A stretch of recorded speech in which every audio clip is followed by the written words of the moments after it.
A economia brasileira deve crescer menos do que o esperado. Foi o que apontou o relatório de despesas e receitas do 5º bimestre, elaborado pelo governo federal. A expectativa é de que o produto interno bruto, que é a soma de tudo que é produzido no país, fique na casa de 1,4%, número bem abaixo dos 3% previstos no início do ano. Para falar sobre o assunto, a gente recebe aqui o economista Aldemir Freire. Aldemir, muito obrigado pela entrevista. Boa noite. Boa noite. 1,4%, né? A perspectiva do governo federal, perspectiva do mercado 1,3%, mas bem diferente, menos da metade do que era previsto no início do ano, né? O que explica essa queda? O mercado vem errando as projeções de PIB desde mais ou menos 2016, que vinha numa expectativa. Eu brinco muito que eu não sou daqueles que acham que acreditam na fada madrinha das expectativas. Você não tinha nada na economia, os investimentos públicos estavam restritos, embora a taxa de juros ainda esteja baixa, mas o crédito ainda continua muito restrito, as famílias ainda estão endividadas, o desemprego segue alto. Então você tem uma série de fatores que limitam esse crescimento do PIB.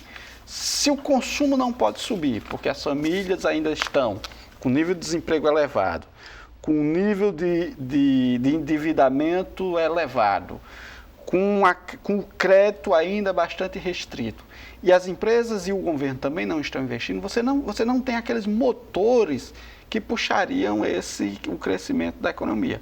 Então, a economia saiu daquela recessão, a gente não está mais numa recessão, a economia não está mais caindo, ela está num processo de crescimento, mas é um crescimento bastante lento, demorado e desigual. Às vezes você ainda tem setores, por exemplo, se nós pegarmos o setor de serviços no Rio Grande do Norte, ele está caindo ainda. Então, você ainda tem um crescimento que ele é pequeno e ele é desigual. Dependendo do setor da economia, ele ainda está estagnado, alguns outros caindo e alguns outros se recuperando. Então, eu venho dizendo isso há muito tempo, a recuperação da economia brasileira vai ser lenta, gradual.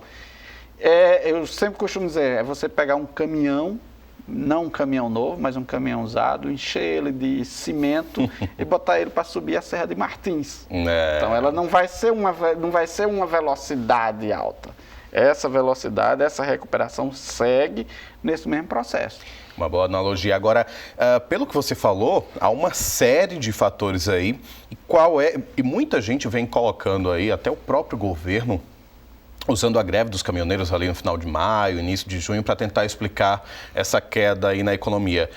Qual é a parcela de contribuição dessa greve para esses resultados? É tão significativo assim? Não, o impacto da greve ela passou e ficou restrito naquele período. Já foi contabilizado, exatamente. Tanto que ela cai no momento, mas no momento seguinte você tem uma recuperação, mas você volta ao patamar anterior à greve. Então você não tem o efeito da greve nesse momento. E a greve não foi a responsável por esse tombo da economia, não é isso. Ela foi a responsável por um tombo em um momento bastante particular, daquele momento. Mas depois a economia voltou ao circular normal. O problema mesmo é estrutural, é que a gente não tem ainda... Você ainda não consegue ver na economia quem são os motores desse crescimento. Quem vai puxar o crescimento? O consumo? Os investimentos? Então você não vê ainda... Os investimentos públicos estão praticamente parados, quer do governo federal, quer dos governos estaduais e municipais, que vivem uma crise fiscal brutal, com capacidade de investimento bastante reduzida. E do outro lado você vê as próprias empresas também que retraem os seus investimentos. E as famílias... Ou seja, você ainda está naquele processo em que ninguém ainda tem confiança suficiente, e a confiança também não seja um elemento suficiente, ele é importante, mas ele não é suficiente, para você retomar esses investimentos de modo mais forte. Então, enquanto a gente não tiver um motor claro, ou seja, ou os investimentos privados retomam, ou o investimento público retoma, ou o consumo das famílias retoma, enquanto você não tiver isso de forma mais forte, mais acentuada, você seguirá com essa recuperação. Nós não estamos, volto a dizer, nós não estamos numa recessão, a economia não está caindo, ela está se recuperando, mas está recuperando de forma lenta. Os empregos estão voltando de forma lenta. Então, tudo isso compõe esse cenário de uma recuperação desigual e ainda é pequena. E eu vejo esse cenário nesse patamar nos próximos meses. Nos próximos meses, né? Tá certo, então. Aldemir Freire, economista, muito obrigado por suas explicações. Boa noite. Boa noite.